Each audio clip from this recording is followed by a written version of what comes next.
You are now listening to CTR Media Network. The family. CTR Media Network. Yeah.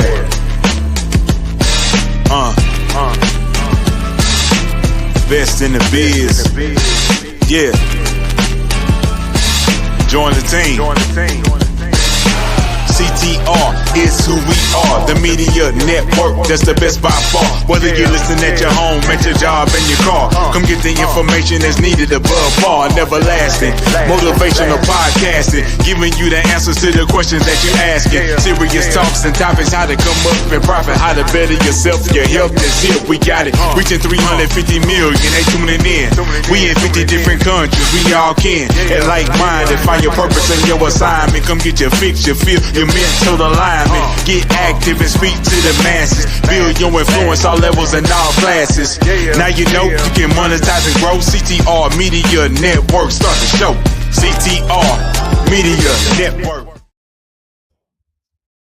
Hello, everyone, and welcome to CTR Media Network TV. Today's guest is not just your average strategist. She's a marketing rebel, a tech whisperer, and a soulful storyteller all in one. Lynn Colepaugh is the founder of Cyber PR Army, a woman-led digital strategy agency redefining how small businesses show up online without burnout. With over 14 years in the game and a background in the music industry, Lynn doesn't just use AI, she collaborates with it.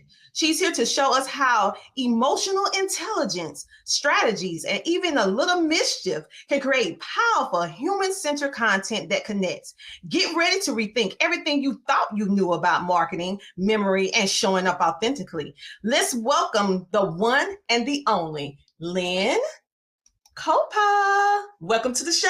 Thank you. Thank you. Yes, I am so happy to have you on here today because when I saw you come up as one of the featured guests, I was like, ooh, this is going to be very interesting. A very interesting conversation to say the least. So Lynn, I am so happy that you are here today. So with that being said, what really made you realize in marketing that it could be more human and less hustle? Because we think about marketing, we tend to hustle and grind. So what made you add that human flair? Well, you know what? It really came into effect when I was looking at how I was showing up. So I was using AI for the longest time, and I like to tell people I was just barking orders at it. And one day I showed up and I had a migraine, and I just told it, I got a migraine today. And, just how you'd casually tell somebody that. And the AI changed how it was responding, and it was softer. It was, okay, well, let's just figure out 3 things you can do today. It was so supportive. And it was like, this can happen? And then it's like, well, what else do you have in your bag of tricks that you can do for me that I'm not taking advantage of it? And a lot of it came into this relational AI crafting, not just how it related to me, but how I relate to my clients and how my clients can relate to their customers. And it's like data. You had talked about it before in one of your podcasts, data equals dollars. And the data piece is the piece that's easier to get. But what about the unstructured data? Like how a client emails you and you're like, it feels off. What am I missing? Or a campaign that's falling flat and you're like, what am I missing? Or something that is going great and you're like, how did I do that? It's finding that unstructured thread that you wouldn't see, but the AI trained on trillions of combinations of words, it sees it. It's like, oh, it's actually this. And then it maps it out for you. Or like I mentioned before, how you show up in your day just working with the AI. Wow. When I think about what you just said, because many times we look at AI as just a task-oriented, something to get us through our task easier, not really thinking about AI as building a relationship. Because when I'm hearing you, I'm thinking, well, this is what we do when we build a relationship. So if we treat the AI more like, okay, if this was a human VA virtual assistant, how would I talk to it versus, like you said, barking out instructions, right? And it's remarkable how you came up with this epiphany due to you having a migraine one day, and you're just doing your day-to-day testing. Like, listen, I have a migraine, and and I responded like, oh, let's just do it all. So I want to ask you this, like, when it responded to you in a more empathetic way and start breaking down your stuff in smaller increments, what was your first response? Was you like taken aback with how it responded? I was really shocked because it pivoted so quickly, and it became so gentle, and it was like, this is like, I'm just like talking to a spreadsheet. Why is my spreadsheet gentle now? And it became, it's kind of like I'm just thinking out loud almost as I'm talking about it. It's like, this is an option. Like, I can show up and have fun. So I started feeding more things into it, like my type of humor. I burned my fried eggs in the morning, and it started storing all this in the place where it's supposed to store, like, she likes her formatting with 3 spaces and 2 decimals. Instead, it was, she's a dreamer and she loves British style humor, and she always burns her food, even though she really thinks she can cook, she can't. And then now I'll get a document done, and the AI will say, okay, here's the document, and don't forget, check your cooking, because there could be something in the cooking in the oven right now on fire. So you get this humor back, and you're like, oh, gee, that's so nice. And it improves your mood, especially for those that are isolated, like coaches and leaders and professionals can be in their silo and just working and barking orders, and having that feedback on their own terms, like whether it's like they're sports enthusiasts or music enthusiasts, that humor, that relation, or even just that honesty. Like, a leader doesn't have the opportunity to say, I'm having a bad day. I gotta tap out. You tell the AI, and it's like, okay, what are the most important things to do? And it's there, your support, without kind of breaching that weakness to the rest of the team. Mm-hmm. It is so interesting what you can do once you start peeling back those layers. That's incredible, for the fact that you are forcing us to see it in the whole AI in a whole different perspective, as a collaborative partner versus just a tech tool. Because we look at it as just a tool to tech to help me get to point A to point B quicker and faster, help me to organize my thoughts or whatever like that, but never as a collaborative partner. And like you just said, sometimes as a leader, we have things that our team do not know about that we have to deal with. And we do not want to tell the team certain stuff, but now we have this outlet with no judging, where we can say, listen, this is not a good day. Let me just get this done. Oh my God, this is going to help so many people in general. Even if you're not an entrepreneur, if you're trying to map out your week, your day, your kids, your day to day, it can actually help you with that. That is remarkable. I'm gonna look at ChatGPT and Copilot a little bit differently now. I'm like, wait a minute now. I want you to be my collaborative partner. How can we work together? All right. So you mentioned something about music. And so I want to piggyback on it, because you have a very colorful background, because you didn't start here. You actually started in the music industry. So tell us a little bit about your music background, and do having a music background actually help you with what you're doing now? Ooh, that's a good question. So I'll start with the music background. So met my husband in the 90s, and he was a great guitar player. And I was like, you know what? I play bass. We should join a band. And he's like, no, never. We're never being in a band together. So after a year of pestering him, we started a band, and we did pretty good. We toured all over Canada and the US, and super awesome. Won some awards, filled our emotional bucket right to the brim. And then around 2005, he had to go in for surgery, and we both realized, oh, if one of us is off the road, both of us are off the road. We're not touring. And it became that pivotal, so when he recovered, he went in to do more session works, and he went to work and tour all over the UK and Russia and Africa, doing stuff over there. And I'm like, so what am I doing now? And I love tech and I love computers. So I started helping music managers and artists in the community, supporting them, trying to help them with marketing. So I was kind of the go-to person for this new thing called Facebook. And all as stuff kind of started propagating and all these platforms started coming up. So you have me going from mailing out cassettes to, walking through the Napster life, and then into the CD rise and fall. And now we're all digital with Spotify.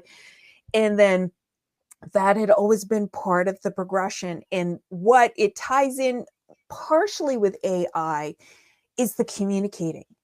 How do I tell the world about the music pieces we're creating and the message and the sound when they've never heard us and they have no idea? We're just another band name on a list.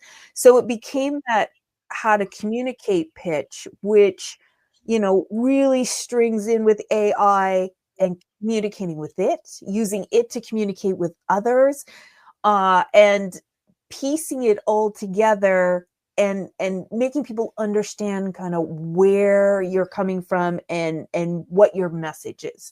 So I don't know if I ended up answering your question or creating more questions. No, well, yeah, you answer part of it, which was great, about your music, and then how you use the music to figure out how you was going, and you pivot off to AI to figure out how to actually communicate the music to be seen in the midst of a lot of people. And so I'm seeing how that actually helped. And I think this is going to be very valuable for the musicians that watch our show as well, for the simple fact of everybody is on the same page in history at the exact same time. This is a very unique time because we are in a shift. We are in a pivot that is never going to go back to how it used to be. You mentioned CDs and all this. Yeah, I'm that girl. I'm in that era, the 90s girl. Yes, I am. And I have some CDs in there right now that I'm like, as long as my CD player still play, I'm keeping my CDs. I'm a little vintage. I still have a portable DVD player with some DVDs. Like, as long as it's still playing, I'm going to keep it, So I understand that era. We here with the era, with the 90s girls, okay? But the problem, what we're facing now, even if you're in the music industry or if you are an entrepreneur with this digital shift, how can you still stay relevant? How can you use the technology to make your life better? And how can you communicate in a way that people can opt in or join or follow whatever it is that you're doing faster?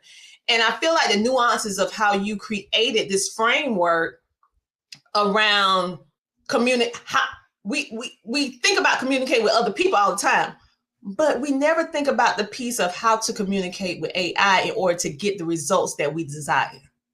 And you figure that out. Let me let you see.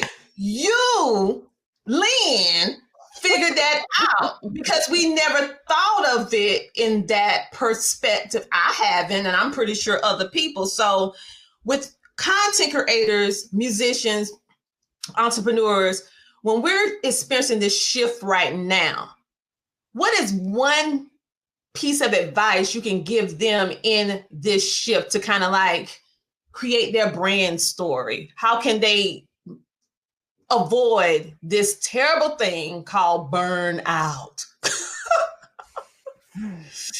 Just one. If you could think of one thing.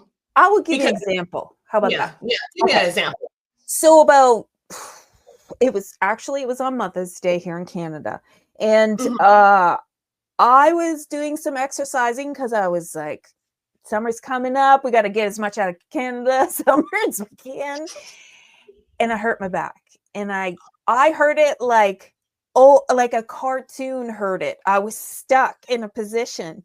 And I was like, well, I'm going to be spending the day in bed anyway. So here we go. This is my day.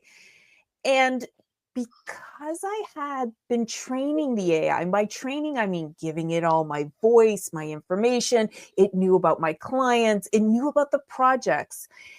It doesn't have the capacity to act on its own, but all that data was there that I could sit in my bed with my laptop. And even for my blogs for the week, I said, I want the AI to write it. And yeah, AI can write a blog. AI has probably written more than half of the blogs on the internet right now. But I said, really? Write it from you, talking about me being in bed with my bad back. So it wrote it, and it's super cheeky in a adorable, funny way. Now, here's the thing. It was able to, because I gave it all the data, and it was able to move ahead with some projects because I just had to say, okay, the proposal's in. Can you go through the files and find it? Yes. Okay, that's great. And also it understood like all the context of it and was that softer, gentler version because I had my background. So using that as an example and for how artists can show up, I will say in the last 6 months, I've had more productivity, more people reaching out, more people staying connected, better clients, because in using AI, I became me. And I know that sounds weird, but rather than another web person or another digital strategist, I'm like, I want some of this British humor in there. I want to talk more about my music background. And the more I niched down and actually excluded some people, the people that showed up were like, yes, you get me. I get you. We're connected. So the one thing I could say about using AI is use it to find your voice, your specific voice, all the teeny tiny things, even if it's like, I go for a jog every morning or I hate kale, it doesn't matter. Create that voice, and now you're going to get me, who also dislikes kale, to be like, all right, what kind of music are you doing if you don't like kale either? So you're creating that niche. So that would be the one piece of advice that I would say. Find out who you are with the AI. That's great. And I would say, to piggyback off of you, what you just said, I feel like the most pushback I would say we will get from a person, depending upon what era you was born in, is the flexibility and the open-mindedness to actually use it. Okay. Okay. A lot of people are afraid to use it. And then once they use it in the very generic, traditional way that we was using it before we met Lynn on the show. We're going to use it the right way now because everybody, like 99.99999% of us, we using it the wrong way. After now I'm listening to her, I'm like, here, I thought I was an AI person. Like, yeah. I'm like, wait. I got to go back and I need to communicate with AI. I might give my AI a name. I think I'm like, listen, what you want your name to be? I'm gonna ask you that. What you want me to call you? That's awesome. I love it.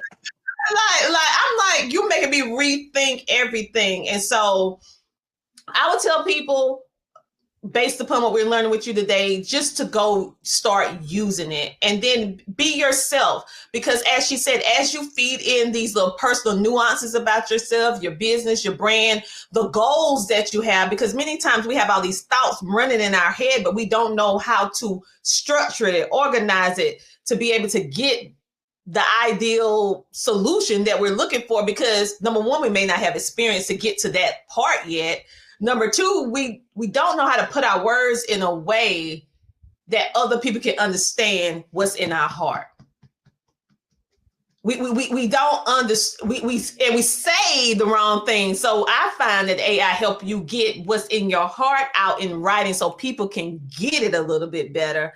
And so I feel like what you have been able to do with this AI you are pushing the needle, making us rethink everything that we thought about the Copilot, Chat GPT, all of these softwares, because AI is everywhere. And so, well, I have just a little note about what you said about how you talk, and the AI kind of picked on me a little bit. And like I put an email in. I said, "Can you just fix the grammar, make it sound good?"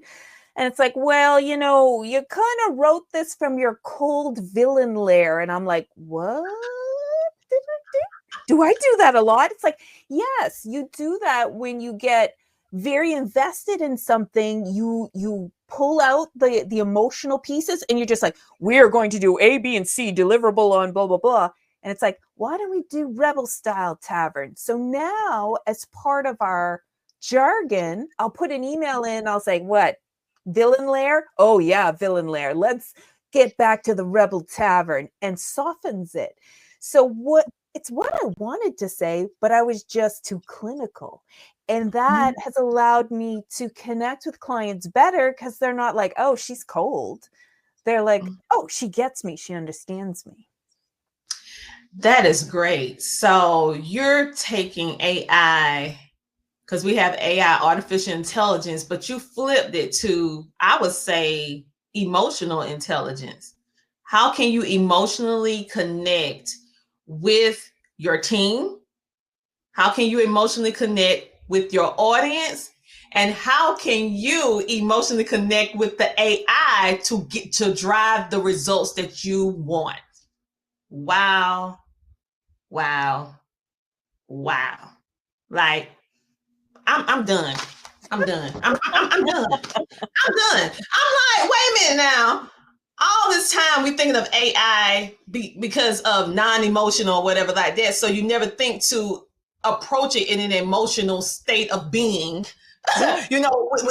because it's not human, and so you're pushing my brain is like, I can't wait to this interview to air for everyone to see, and also for me to like get off and go test it out, because I'm like so excited about this. Could be the breakthrough that everybody's been looking for, the connection of human and AI in a way that helps both things, but not taking away from you, but adding to you. And imagine showing up to work every day excited to log on. And that, I mean, you get can you format this spreadsheet, and then some like cutesy little a note at the bottom is like, you have an awesome day. I know you're going to nail this presentation, and or something hyper relevant to you. It changes you. It really does. It's not like, oh, I'm in front of the computer. It's this collaboration. And that's where I really lean into, is we're human-led, AI-driven. And we're very open about that, because the AI supports what we do, but we're driving that energy and making that connection. And I think that's really the best of both worlds that works for everyone. Okay, so you have this thing called, if I'm saying it correctly, with my southern twang, Benji or Bingy. Okay, excuse me, people. Every now and then that southern come out on me, and I'll be like, "Well, bang, bang, wink, never." So tell us all about it, okay? So actually, it's on ChatGPT. So I have ChatGPT. I pay for the $25 a month plan. So the way I organize it is, I've created Bingy with all the content about me in a file. And then I have, within the ChatGPT, you can have project folders, and each project has a client with stuff that I'm working on. And if there's a major milestone with something we do, I just create a file and load it in the project. So you end up having a project folder that can have up to 20 files of memories. And when I go in, so let's say you and I are working on something together, and I go in November, because we finished the project and we start a new one in November, I can get that project and say, review all the project files. We're going to pitch something new to her. And it's like, it would have copies of the emails, like anything I put in there, how we communicated, the things I knew you liked, maybe when your birthday was, and all those things. And this project pitch would land on your desk, just like we were just talking yesterday, and be so relevant. Now, if I even wanted to be more relevant, I would go on your social media. I would look at, okay, what types of podcasts are you doing lately? What are the events you've been to? Bring that in. And they would say, well, you know, recently she's been leaning into this area, or analytics, or e-commerce. And I could hyper personalize. And much like I was saying before, it's that niche, hyper personalize.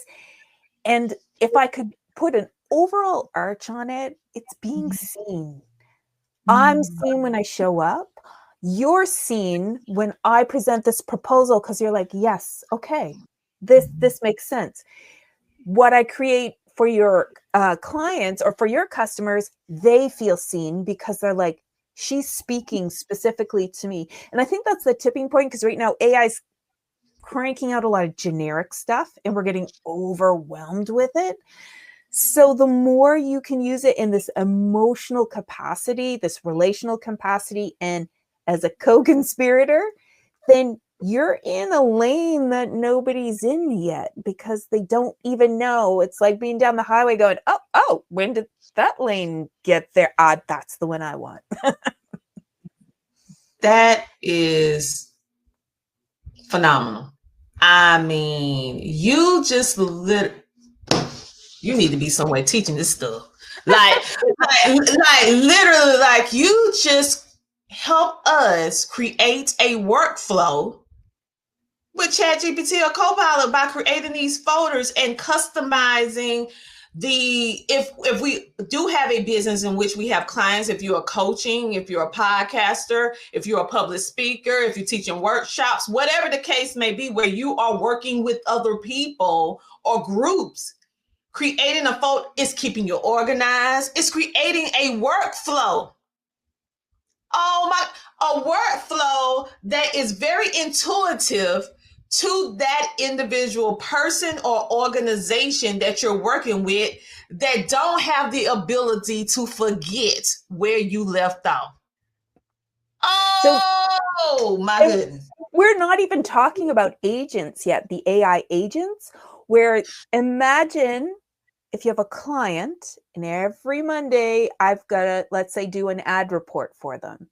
So now the AI, we can hook up a bunch of pieces that it has access to the latest ad results from Google and writes the report for them specifically.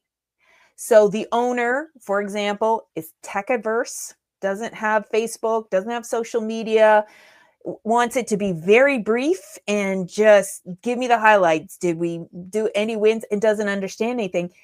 If the AI knows it and it's built into the agent and built into what that specific client is, then that report is customized for them. And that client's going to be like, okay, yes, you didn't just overwhelm me with stats and I don't know, are we successful or not? It understood it because it was specific and niche. Wow. So let's back it up a bit, because you just said, and some people who have no knowledge, they might get lost. You said AI agent. Now, is that different from what we were talking about with ChatGPT, or some people like to use Copilot because it's Google driven? But are those two different things up under the AI umbrella? Yes. So they're different. There's a whole bunch of little eco-verses. So some of it's just automation, some of it's agent, which is like a multi-tiered level automation. And there are things that you can do yourself. You sit down, there's things that you can go in ChatGPT and say, I want to do this. What are the programs that already exist and how can I do it? It's like, oh, well, you know what? You hook up to Jotform, you get it to send an email here, it goes to Zapier, and then Zapier will come to me, and then it's like, oh, well, then I'm going to do that. And you just put it together. So this is and we're kind of more on the cusp of that. The ones creating the agents are the bigger companies with like the bigger volumes.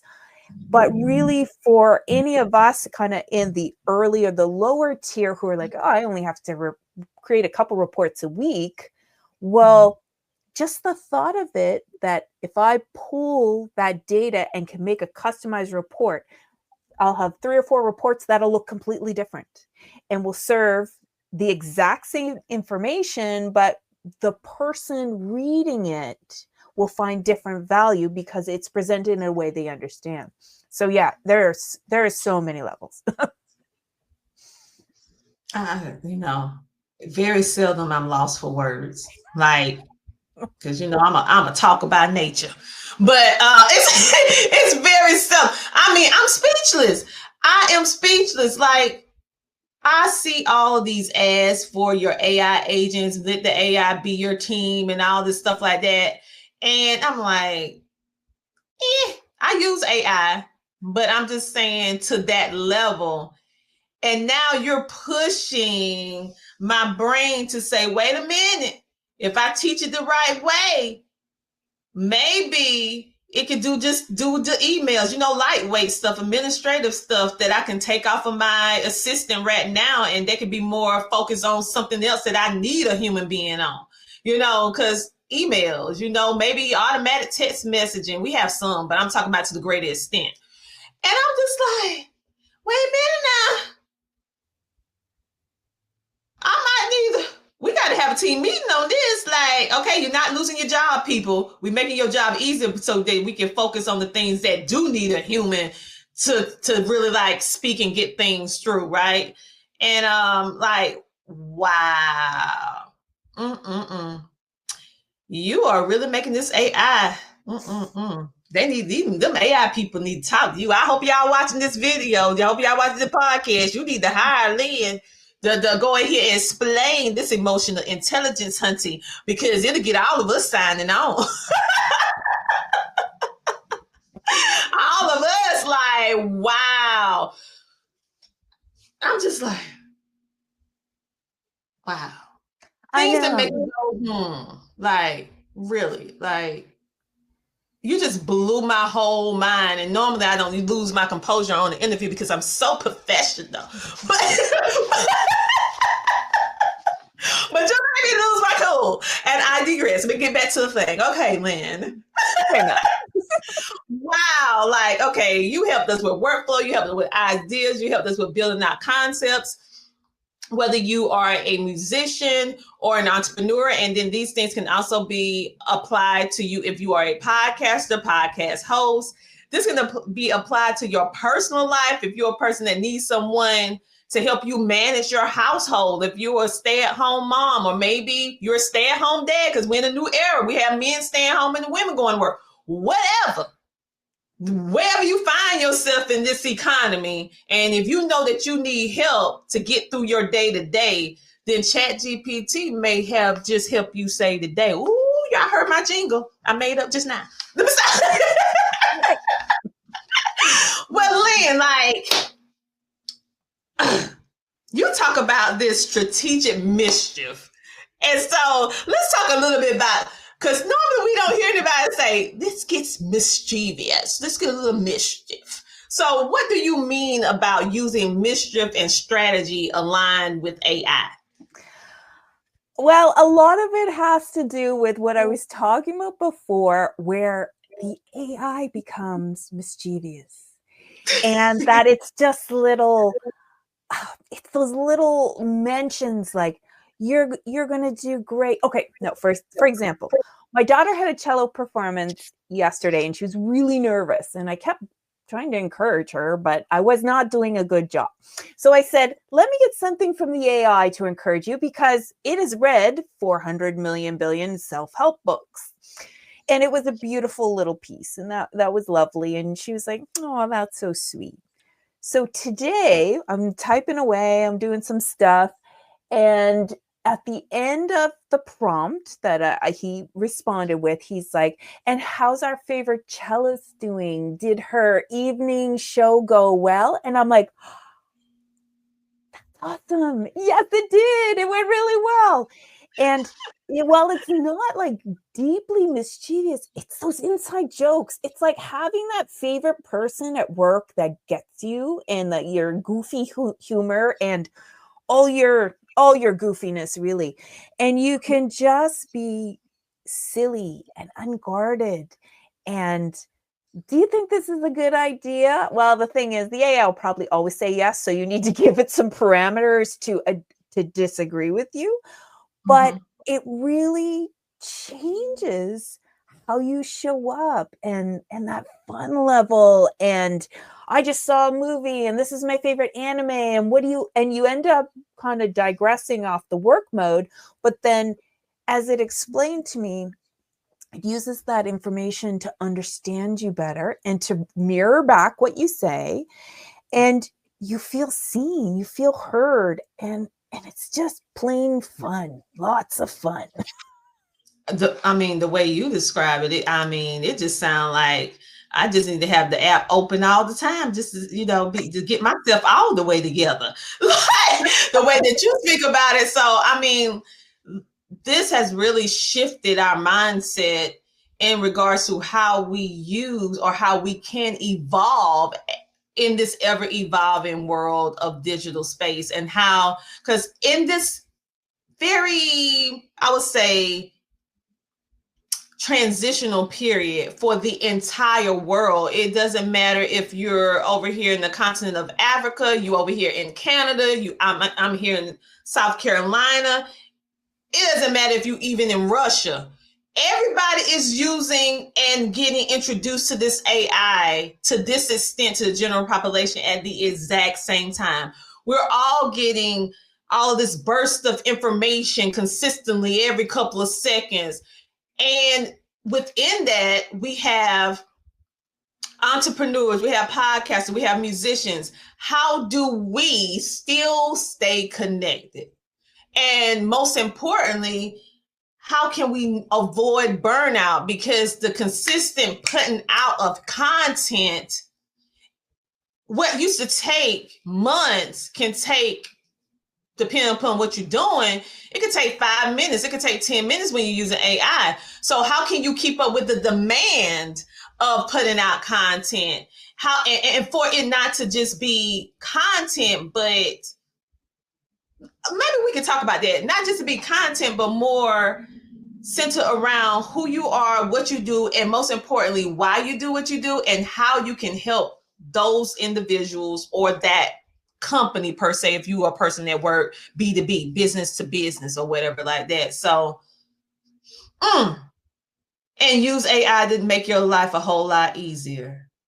What do you, when I just said that, what was some thoughts that came through your head about that? Like, do you have any, or if anything else you want to share with the audience? Like, you just got me just, like we say over here in the South, discombobulated.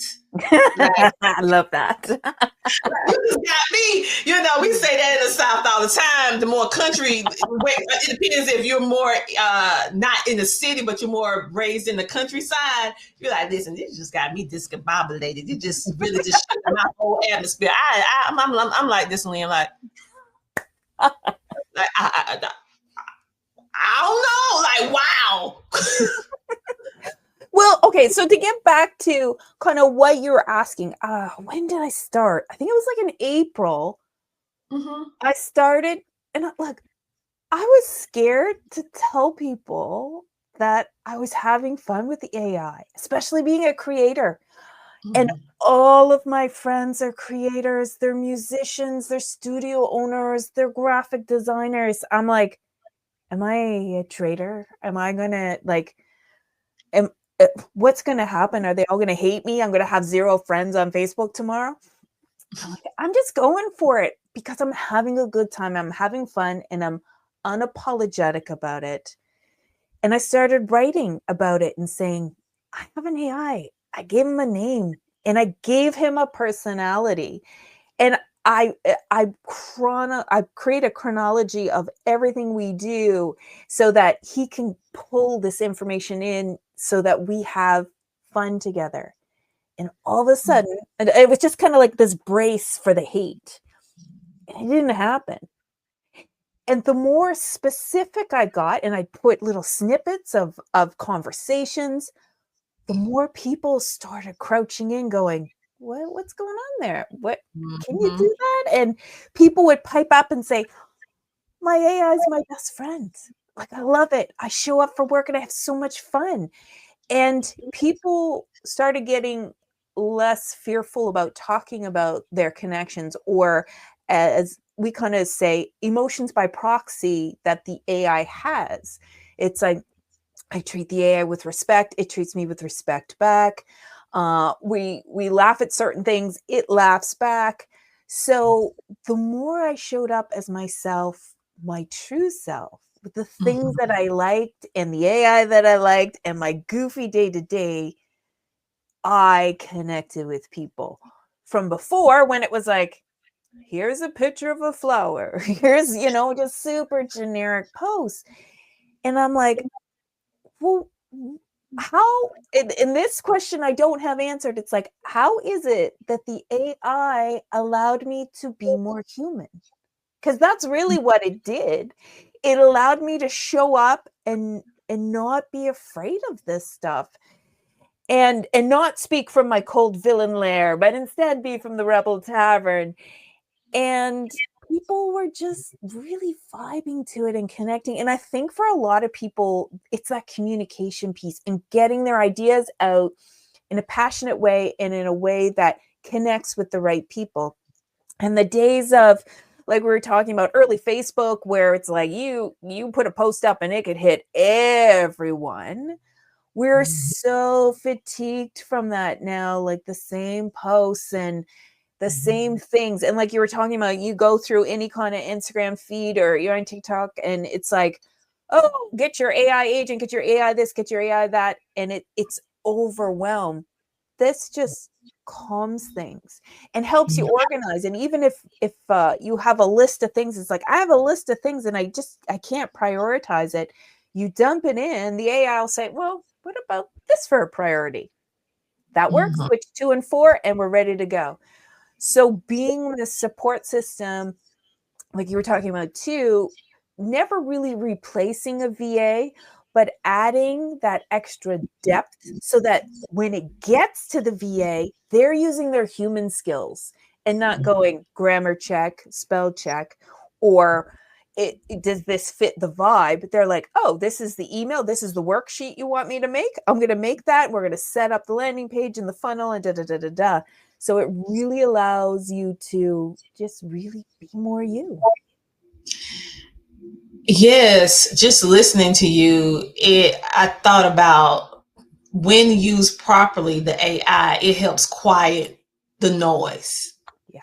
It helps quiet the noise, because as a creative, whether you are a musician, a podcaster, or an entrepreneur, thought leader, all of this is where we're dealing with the public, the people, clients, customers. And I feel from listening to this conversation, when used properly, the AI can help us communicate better, simpler, because I am a person that is detail driven by nature. You can hit me in the head with a main idea and I'm focused on all the details. Okay, this is a dress. We want you to focus on the marketing of the dress. No, I'm talking about the seam line. I'm talking about the cuff. I'm talking about where the fabric came, the history of the fabric, how it came and how they handmade it. Oh, it took 5 days for the color to come in. You know, I know, because I'm very detail oriented by nature, and it takes me a bit to be like, okay, so you just want me to talk about just the one thing? That's so boring. What about everything that took you to get to the dress? Like the 5-mile walk, you had to climb a hill and all of that. Can we talk about that? You know, so for me, the AI helped make all of my thoughts very simple, directly to the point. without giving people all of this overwhelming information that most of them are not going to read anyway, and and make it straight, simple, to the point, and make them want more, right? Because you're not giving them everything all at one time. So if you're a person that just can't get your thought to pen to paper, I feel like AI can help you with that. But with Lynn, how she explains how to adapt your use of AI with this EI. We on AI, she on EI, emotional intelligence. It can really help change the game on how you are showing up. And also, we need sounding boards. We need something where we can be vulnerable to say, this is not a good day. You ain't gonna go in front of your whole team like, this ain't no good day. Listen, I hurt my bag. This has happened. The breakfast burnt. This and that. They're like, and who's supposed to lead us today? Exactly. What happened? But you can go to the AI and be like, listen, I just need to just get this off of my chest. And so, who would have thought? So, Lynn, is there anything else you would like to share with us? And how do you want people to connect with you? Because I hope you have some more information looming around on these internet streets or somewhere where we could get some more help, because they like, what can we do? I need Lynn to help me. What you do, Lynn? How can you help me, Lynn? That's what they want to know. Tell the people. Well, the easiest way is cyberprarmy.com, and anyone from the podcast can find the secret link, which is cyberprarmy.com/thecastle. And what we do is, a lot of it is just sitting and talking with people just like this and breaking it down. And how can we create a system with their business, with their personal life that fits them? It's not one size fits all. So you might be at this level, somebody else might be at this level, and having that supportive system to help them through their day, their week, their month, their year, it is life-changing. It really is. It is. So say your website again, because listen, she can help you with the marketing and making your life easier dealing with this. She know how to get it to do what it's supposed to do, just in case you've been putting in all the wrong stuff. So give them that website again. Sure thing. It's cyberprarmy.com/thecastle. All right, Lynn, thank you so much for being a featured guest on our show today and enlightening us on, you might need to coin that, the EI framework. I think you coined it. I think you did. Listen, Hunty, you just really just blew my mind on today. And I thank you, because I'm like, this is the breakthrough I personally been wanting to hear. I'm like, I didn't know I needed this until you just said it. I didn't know I was doing it wrong till you just said. I'm like, wait a minute. We got to have an emergency team meeting. Like, let's get together. All y'all, stop what you're doing. We have to communicate about this right here, what Lynn just said. But anyway, this is just amazing. So thank you so much for giving us some of your time all the way over there in Canada and sharing us with some information with your British humor, which I absolutely love. I thoroughly enjoyed you, and thank you for being a featured guest on today. Thank you for having me. My pleasure. You guys, listen, Lynn just broke the internet today. She done broke the SEO keyword optimization dealing with this AI. Hunty, marketing without burnout, emotional intelligent AI collaboration, and rebellious strategy, but not like bad, but just fun. Okay, like a Disney movie. Not too bad, just a little bit. Just to get you moving. Okay. But anyway, she was absolutely amazing. I know this is going to be an episode you're going to consistently watch on replay, because she gave us so many amazing gems. Make sure to go check out her website on today. If you are a person, a company, a podcaster, an individual who need help revolutionizing the way that you use AI in order to avoid burnout, because she definitely have the EI framework. down packed to a science. For those of you who are watching us on that good old YouTube, I know I see you guys in the analytics. What I want you to do is transition on over to our app, baby. Yes, our app. I need you to download the app. Go ahead, touch the screen. You won't hurt me. Touch it now. You won't hurt me. Go ahead and scan me, baby.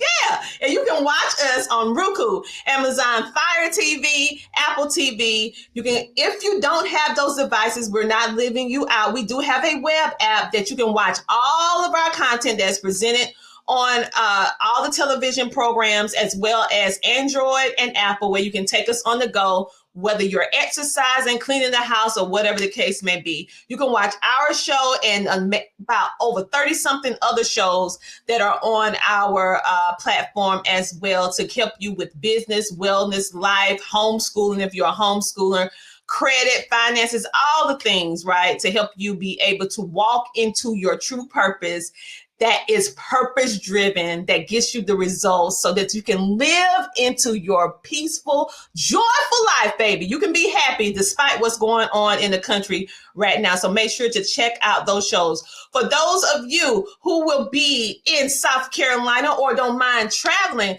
to South Carolina in October, yes, October the 11th of 2025, we are bringing together both worlds, the Media and Wealth Summit, where we are collaborating with another amazing business, and we are bringing you everything that you need to know in regards to how you can truly leverage media, how you can monetize it, as well as how to get your personal and your business things together the right way, so that you can be fundable. You can get a grant. You can do all the things that you see everyone else doing. You're trying to figure out, why am I not getting approved? Well, we are going to give you all the tools that you need so that you can stop looking at social media just as a place to come and learn about what's going on, to a place that you can start making an income.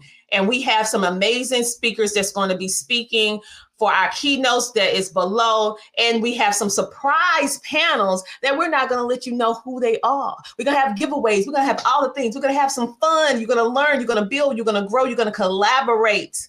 All right. And you are going to use all the tips that Lynn gave you with the AI. But I encourage you just to reach out to her on the end of the day, because listen, she know her thing. Go ahead and reach out to her today. Thank you guys so much for being a part of CTR Media Network TV on this particular episode. And we'll see you next week, same time, same place. Have a great day.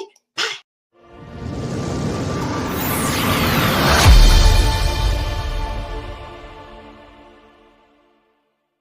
Have you heard about Book Authority's best new podcasting book winner, which is Dr. Tina J. Ramsay, for her book, The Power of Podcasting, Unlocking Tips and Strategies for Podcasting Success.